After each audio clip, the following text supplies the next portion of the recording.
So what is a good basic strength program? Well, a good basic strength program, and when I say basic, I'm not just saying for beginners, because people who are advanced are really just people who have a better understanding or better control over the basics. So, whether you've just started lifting and working out, or whether you've been at it for 10, 15, 20, however many years, you know, revisiting and going back to the basics again and again is something that is going to really develop your practice and ensure that you make long-term progress. So what is a good basic strength program? And obviously for this, I'm going to borrow a lot from Dan John, because he's such a master when it comes to teaching people and convincing people to stick to the basics. So the basics should cover the fundamental human movements, and what those are going to vary depending on who you ask, but broadly speaking, we should have a push, a pull, a hinge, a squat, a carry, and we might even want like a twist or a throw.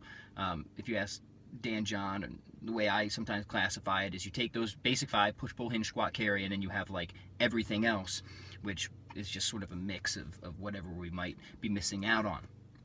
So you take those movement patterns and then you pick some type of lift or exercise that's going to cover those, right? And then that's going to be the foundation for your strength program. So let's say for push, and we'll make it really basic. We don't even have to do bench press or anything or dips. We could just do push up, right? Push up, pull up, deadlift, squat, push, pull, hinge, squat, and farmer's carry, right? Great. We could go bench press, bent over row, front squat.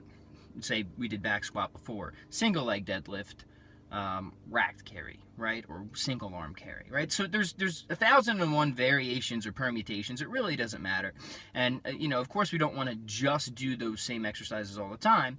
But if we're building ourselves a basic program, let's just pick a few fundamental lifts and let's just stick with that for somewhere between 6 to 8 weeks, right? So let's say we decided on 5 lifts. Let's just pick another series. We're going to do military press. We're going to do pull-ups. We're going to do deadlifts, we're going to do front squats, and we're going to do farmer carries, right?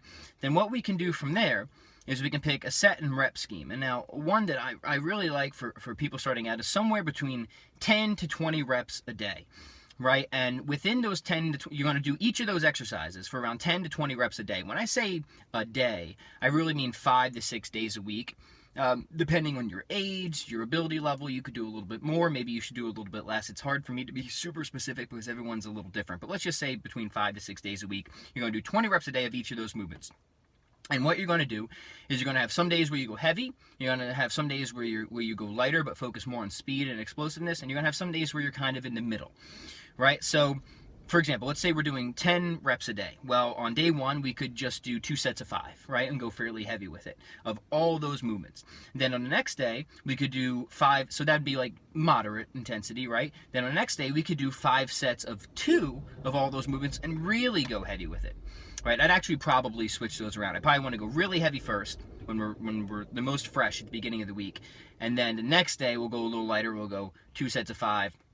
And then on the last day, we could go very light, right? And we could do 1 set of 10, right? And then we'll just continue that rhythm for however long, so on and so on. What order do you do the exercise in? It's not that big of a deal. I would do whatever's most demanding for you first, which for me, that would be front squats. So I'd want to get front squats out of the way first, then maybe do deadlifts, move on to the upper body stuff from there, right?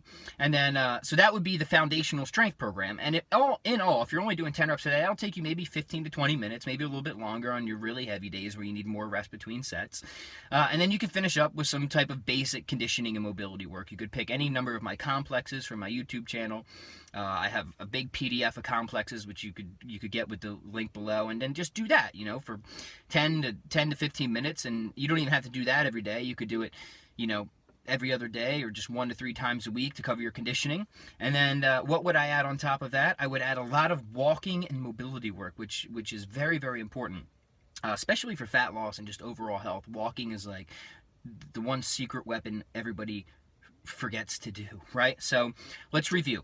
You pick 5 fundamental human lifts: push, pull, hinge, squat, carry. You do somewhere between 10 to 20 reps a day. When I say a day, I mean anywhere between 5 to 6 days a week.